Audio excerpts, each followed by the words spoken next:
Now check. अब आ रही है आवाज? अब आ रही है? आ गई। वो क्या नया सिस्टम है तो होगा, कुछ बटन दबाऊंगा पहले से। Full screen. ठीक है, चलिए। सो today we have scheduled this class in order to make or in order to discuss how to make the short notes. Short notes कैसे बनाए? बहुत लोगों की क्वेरी होती है। In order to address this query मैंने 3 क्लासेस लगाई हुई है आधे आधे घंटे की। तो कोई सा भी एक टॉपिक उठा लूंगा, उसमें कैसे शॉर्ट नोट्स बनाते हैं उसकी आपको बेसिक मेथडोलॉजी बता दूंगा, ताकि आप दूसरे टॉपिक्स में भी उसको अप्लाई कर पाए, so that you can apply it in different topics also. So how to make the short notes that I discuss. कैसे डिस्कस करना है, एक टॉपिक उठा लूंगा, टॉपिक में एग्जाम्पल के फॉर्म में लेके चलूंगा उसे। तो उस टॉपिक के तो शॉर्ट नोट्स बन ही जाएंगे आपके। बाकी उसी मेथडोलॉजी को आपको अप्लाई करना है बाकी सारे सब्जेक्ट्स के लिए। हाउएवर शॉर्ट नोट्स बनाने या नहीं बनाने, ये टोटली आपकी कॉल है, इट इज़ योर कॉल। अगर आप कंफर्टेबल है कि जो नोट्स आपके पास अवेलेबल है उससे पढ़ के, तो there is no need to make short notes. कोई हार्ड एंड फास्ट नहीं है कि शॉर्ट नोट्स बनाने ही बनाने हैं आपको। ये पर्सन टू पर्सन वेरी कर जाता है। पर क्योंकि काफ़ी लोग बनाते हैं शॉर्ट नोट्स, या काफ़ी लोगों का चॉइस होता है शॉर्ट नोट्स बनाना, तो how to go for the short notes, कैसे अप्रोच करें ताकि अफेक्टिवली हम चीज़ों को रिकॉल कर पाए जब हमें ज़रूरत हो उनकी। तो उसके लिए सेशन प्लान किया हुआ, for that this session is being planned.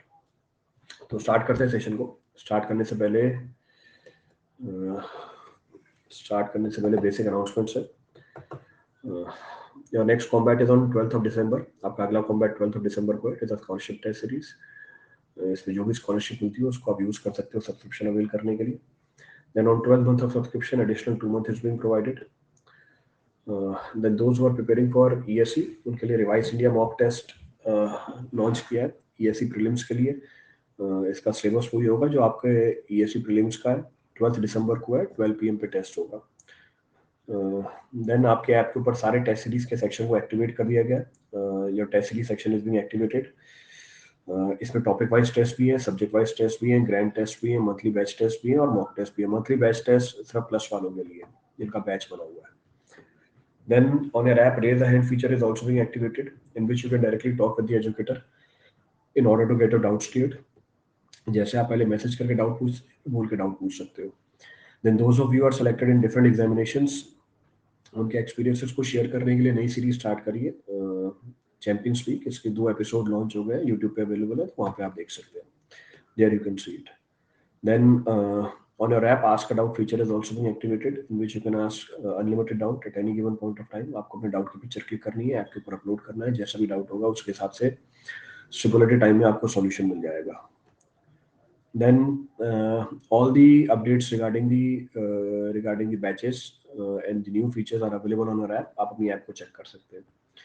Then on Iconic, one-to-one mentorship program is being activated, in which a mentor will be assigned to you. You can directly communicate with the mentor to get your doubts cleared and to clarify the concepts. इसका मतलब जो doubt को clarify करने के 3 mechanism develop कर दिए। एक तो एक मेंटर ही असाइन कर दिया है, दूसरा आप आस्क का डाउट फीचर यूज कर सकते हो, बोल के डाउट पूछ सकते हो, और तीसरा आप डाउट की पिक्चर क्लिक करके अपलोड कर सकते हैं। Then for GATE and ESE 23, bilingual batch has been launched on 8th of December. Topic which is starting is general aptitude. For GATE and ESE 23, English only batch has also been launched, especially South Indians के लिए जिनको हिंदी में issue है। तो English only batch है, 8 दिसंबर से start हो रहा है। टॉपिक जो स्टार्ट हो रही है उसमें RCC है। Last, your special classes are fully feature loaded now.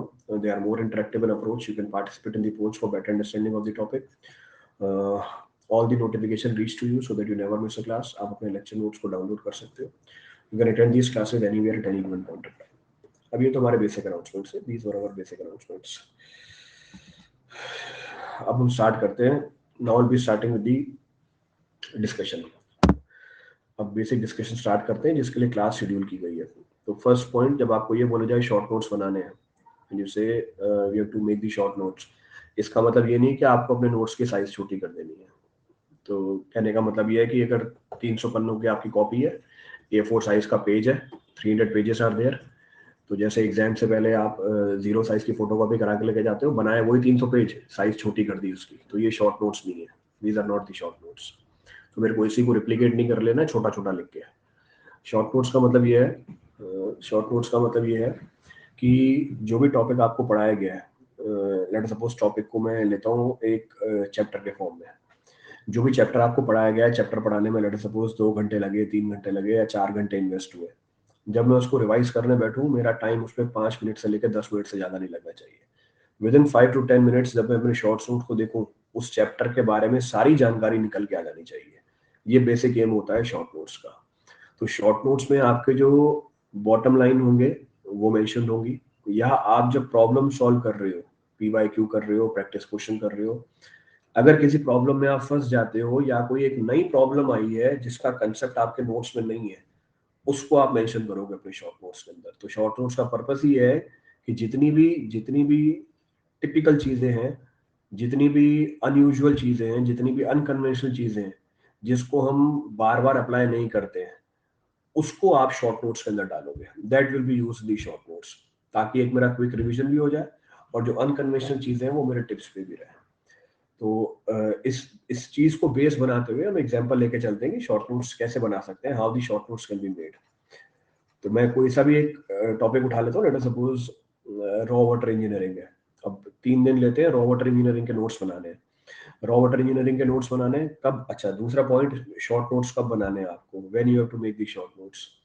देखिए, दो तरह के लोग हैं, एक तो जिनके पास फुल लेंथ नोट्स अवेलेबल हैं जो सिर्फ क्लास को देख रहे होते हैं, दोज हु आर रिपीटिंग, जिनके पास पहले से खुद के नोट्स है, जो ग्रुप में से नोट्स उठा लेते हैं। दूसरे तरह के लोग हैं जो नोट्स खुद बनाते हैं अपने, जिनके पास खुद के हैंड रिटन नोट्स होते हैं, they wish to make their own notes, तो उनका खुद का एम होता है नोट्स बनाना।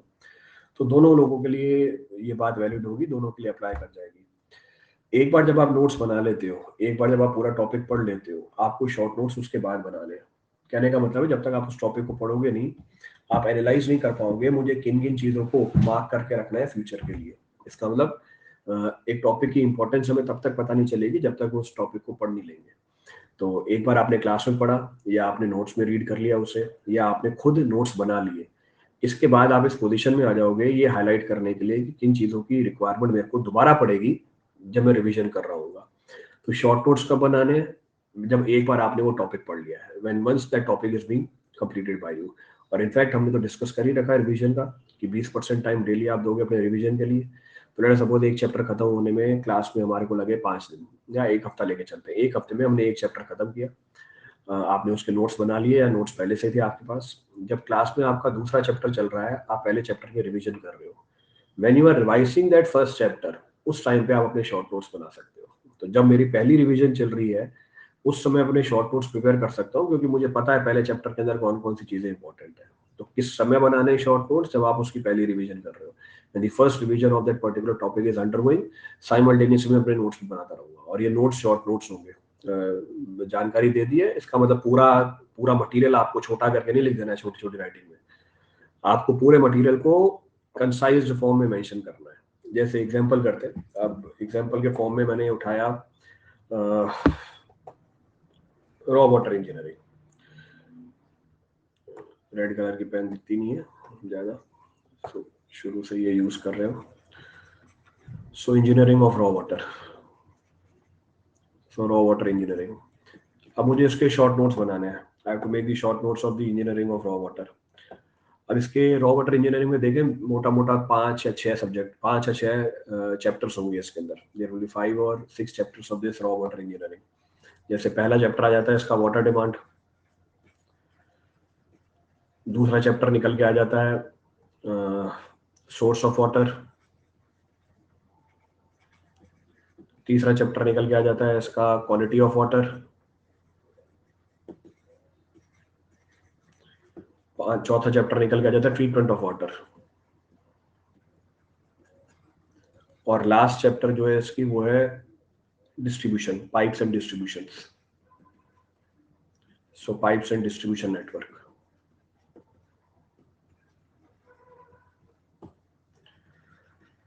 डिस्ट्रीब्यूशन नेटवर्क, तो ये कितने 5 चैप्टर हो गए, 5 चैप्टर है। अब मुझे पांचों चैप्टर को क्या करना है, अब मुझे पांचों चैप्टरों के शॉर्ट नोट्स बनाने हैं। पहला उठा लिया, तो आपने पहला चैप्टर पढ़ रखा है डिटेल में क्लास के अंदर भी, और फुल लेंथ नोट्स हैं आपके पास, full length notes are available with you. तो मुझे पूरी कहानी नहीं लिखनी, मेरे को शॉर्ट नोट्स बनाना है, पहला चैप्टर डाल दिया water demand. So water demand, अब इसके बारे में जब आप रिवीजन कर रहे हो तब तो आप सारी चीजें पढ़ ही रहे हो, you are revising each and every aspect. तुम्हें पता है कि पानी की डिमांड की रिक्वायरमेंट क्या होती है, डिजाइनिंग करने के लिए रिक्वायरमेंट होती है। So water demand is required for designing of raw water scheme. किन किन चीजों की रिक्वायरमेंट होती है, 3 कंपोनेंट की रिक्वायरमेंट होती है। 3 कंपोनेंट कौन से, एक साल में टोटल कितना पानी चाहिए, फिर हमें चाहिए एक दिन में टोटल कितना पानी चाहिए, then we know how much of the water is required in one day by one individual. तो ये 3 वाटर डिमांड्स की रिक्वायरमेंट होती है in order to design the raw water scheme. अब जब हम याद करते हैं टोटल डिमांड पता होना चाहिए। अब टोटल डिमांड में कौन कौन से कंपोनेंट है वो आप मेंशन कर सकते हो, क्योंकि इनके ऊपर सवाल भी बनते हैं। On this the problems can be framed, convention के अंदर भी आती है ये चीज। तो आपको पता होना चाहिए कौन कौन से कंपोनेंट्स हैं हमारे डिमांड ऑफ वाटर के, और हर डिमांड ऑफ वाटर की वैल्यू वो ऑब्जेक्टिव में आता है मैच दी फॉलोइंग कराने के लिए कि इस डिमांड की वैल्यू कितनी होती है, that should be known to you. तो आप सिंपली क्या मेंशन कर सकते हो, कंपोनेंट्स ऑफ वाटर डिमांड। तो पहला पॉइंट तो आपका यही निकल के आ जाएगा। सो कंपोनेंट्स ऑफ वाटर डिमांड, कौन कौन से कंपोनेंट है खुद ही बता सकते हैं आप। अब तो मेरे ख्याल से इन्वायरमेंट 2-3 बार पढ़ा दिया है, पेपर भी आने वाला है आपका, 2 महीने बाद तो पेपर ही है। तो मैं ये मान के चल रहा हूँ कि सारी चीजें पता है, बस शॉर्ट नोट्स में मेंशन करते चले जाएंगे। So components, will talk about domestic. तो डोमेस्टिक वाटर डिमांड वैल्यू कितनी वेरी करती है, वैल्यू वेरी करती है 135 से लेके 225 litres per capita per day. तो इतनी चीज सफिशिएंट है। तो आपने लिख दिया domestic water demand, domestic water demand की वैल्यू कितनी होती है, इतनी जानकारी लिख दी, it is more than sufficient. Then industrial,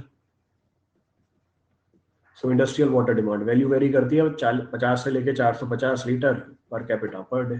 तो इंडस्ट्रियल वाटर डिमांड डिपेंड कर जाती है एक्सटेंट ऑफ इंडस्ट्रियलाइजेशन के ऊपर, जितनी ज्यादा इंडस्ट्री उतनी ज्यादा इंडस्ट्रियल वाटर डिमांड। देन आपको ये भी पता होना चाहिए जो इंडस्ट्रियल वाटर डिमांड होती है मेजर कंट्रीब्यूटर होती है। Industrial water demand is the major contributor of the total demand. तो आप हाईलाइट करके मेंशन कर सकते हो, तो यही ब्रैकेट में डाल दिया। So it is the major constituent of total. तो इतनी जानकारी लिख दी, आपका ऑब्जेक्टिव बन जाएगा। ये पूछेगा ऑब्जेक्टिव में, ये सारे पॉइंट्स मैंने आपको बता रखे होंगे। So it is the major constituent of the total demand, ये कॉन्स्टिट्यूट करता है टोटल डिमांड में। तो अगर टोटल डिमांड मेरी निकल के आती है उसका 50% से लेकर 60% ही हमारी यही वैल्यू निकल के आ जाती है। Next of the component is institutional, institutional water demand. Institution जैसे स्कूल्स हो गया, हॉस्पिटल्स हो गया, रेलवे स्टेशन हो गया, इन सब जगहों पर जो पानी चाहिए उसको बोल देते हैं इंस्टीट्यूशनल वाटर डिमांड।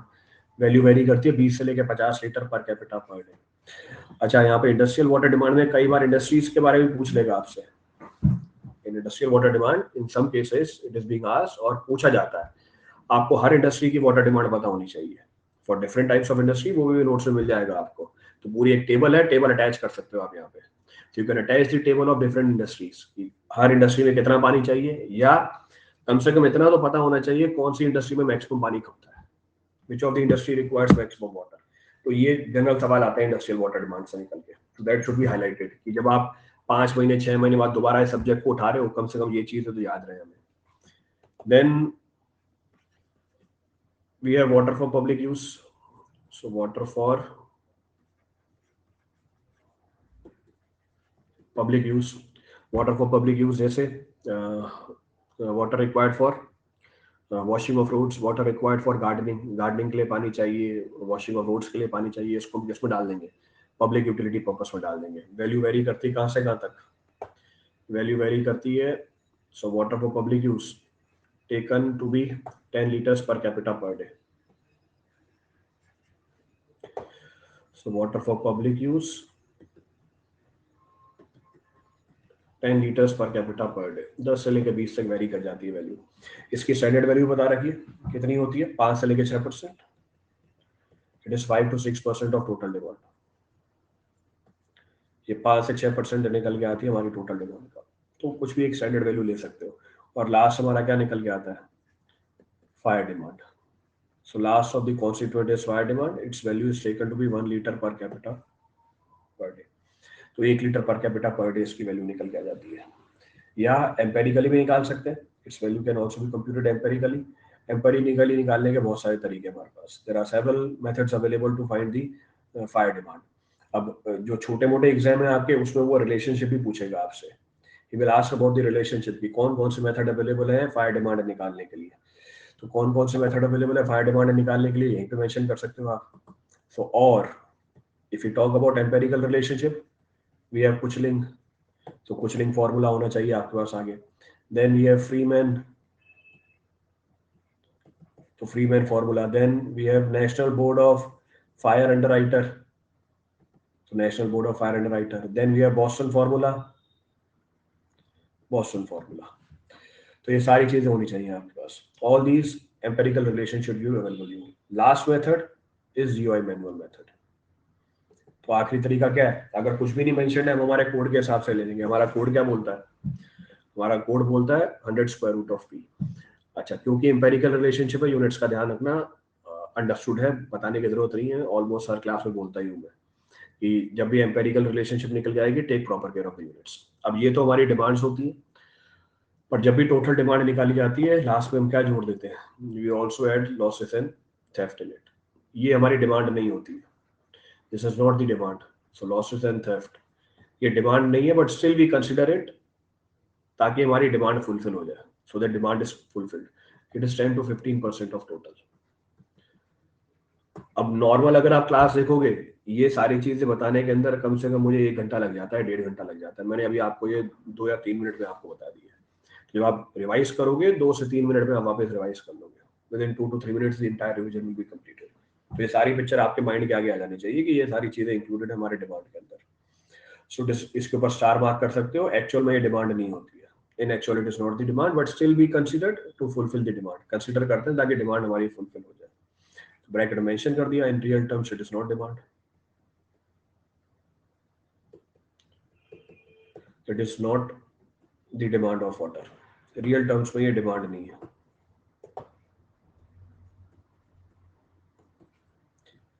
डिमांड नहीं है, पर फिर भी कंसीडर करते हैं ताकि डिमांड फुलफिल हो जाए, so that the demand is fulfilled. तो ब्रैकेट में डाल दिया मैंने. क्लियर है. तो एक ब्रीफ आइडिया दे दिया आपको. Brief idea is being given to you that how we can approach about it, कैसे अप्रोच कर सकते हैं इसको. नोट कर लो फिर आगे बढ़े.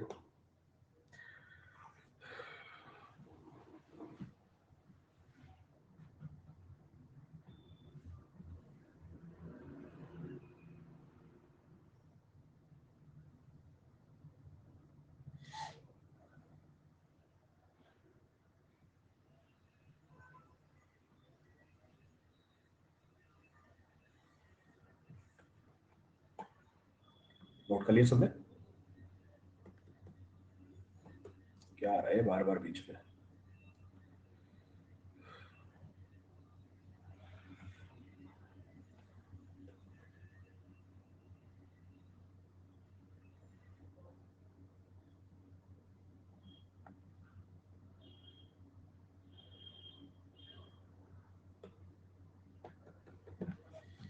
Noted.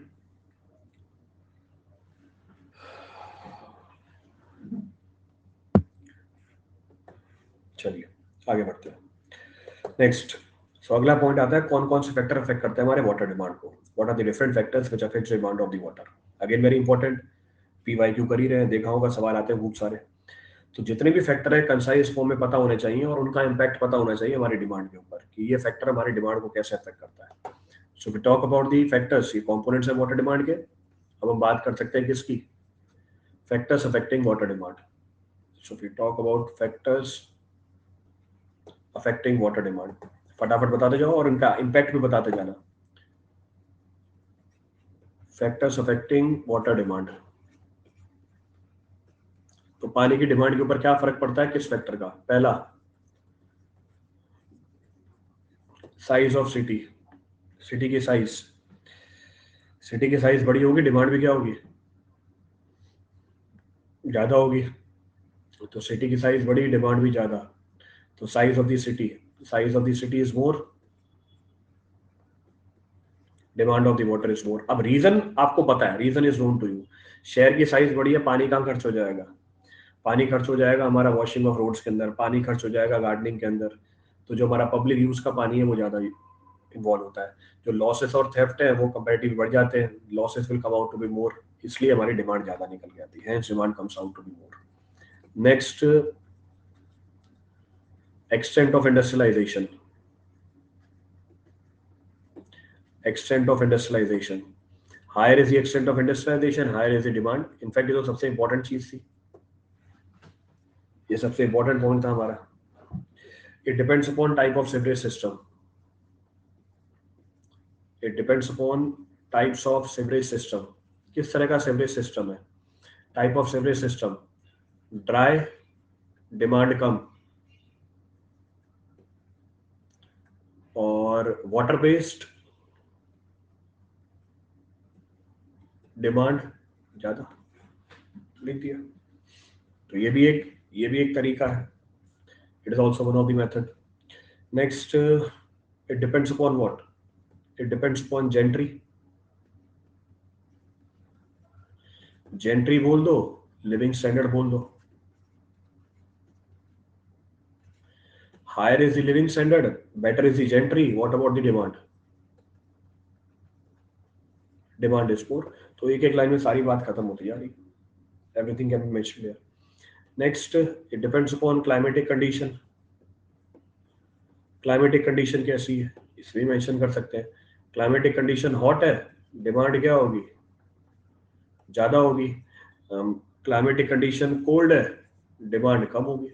So demand will come out to be less, तो डिमांड की वैल्यू कम निकल के आ जाएगी। Next, it also depends upon cost of water. अब ये भी बता रखा है, इसके ऊपर स्टार बना दिया।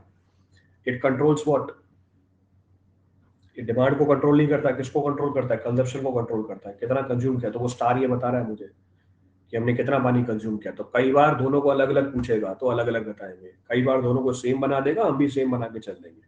और हमें पता होना चाहिए दोनों में बाइफर्गेशन है, there is a bifurcation between the two. Cost of water है, अब कॉस्ट ऑफ वाटर कैसे हम एनालाइज कर सकते हैं प्रैक्टिकली? मीटर लगा के। तो बोलेगा मीटर्ड वाटर सप्लाई, तो मीटर्ड वाटर सप्लाई है मतलब आपको पैसा देना पड़ेगा, मीटर्ड वाटर सप्लाई नहीं है मतलब फ्री का पानी आ रहा है। तो इसको आप ऐसे भी मेंशन कर सकते हो, you can mention it like this. तो कॉस्ट ऑफ वाटर, अगर हम बोलेंगे कॉस्ट ऑफ वाटर ज्यादा है, इसका मतलब डिमांड क्या है? कम है, इसका मतलब कंजप्शन कम हो जाएगी, कंजप्शन विल बी लेस। और A B C D E F G. Next हम बोल सकते हैं quality of water. So quality of water, again star बना दिया। कंट्रोल करती है किसको? कंट्रोल करती है कंजप्शन को। क्वालिटी बेटर है, better is the quality, so demand will be more, या बोल सकते हो consumption will be more, consumption ज्यादा निकल के आ जाएगा। It also depends upon ji H, it also depends upon type of distribution system.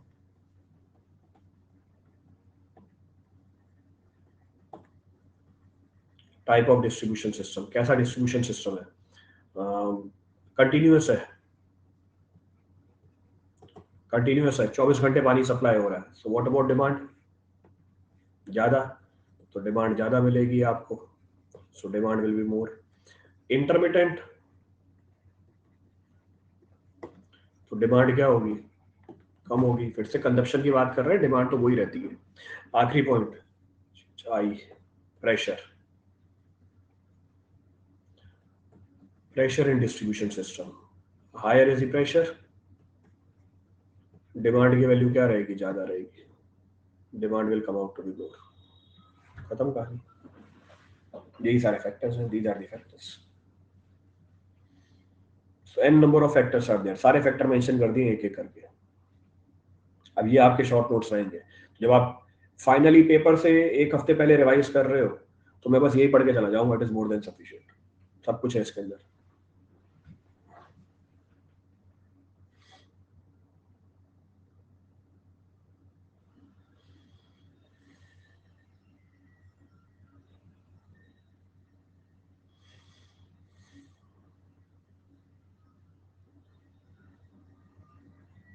Note कर लिए सबने?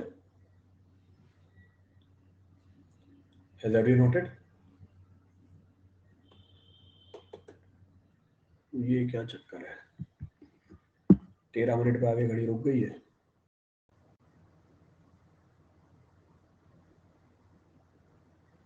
आपके भी आती है दूसरी क्लास? हाँ दूसरी क्लास है ना, तब मेरे को तो लग रहा था 13 मिनट ही हुई अभी, फिर देखा कि पिछले 10 मिनट से 13 मिनट ही चल रहे हैं।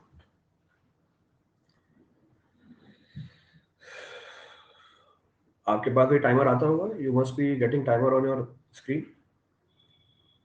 नहीं आता आपके टाइमर? मेरे यहाँ पे तब से 13 मिनट ही दिखा रहा है।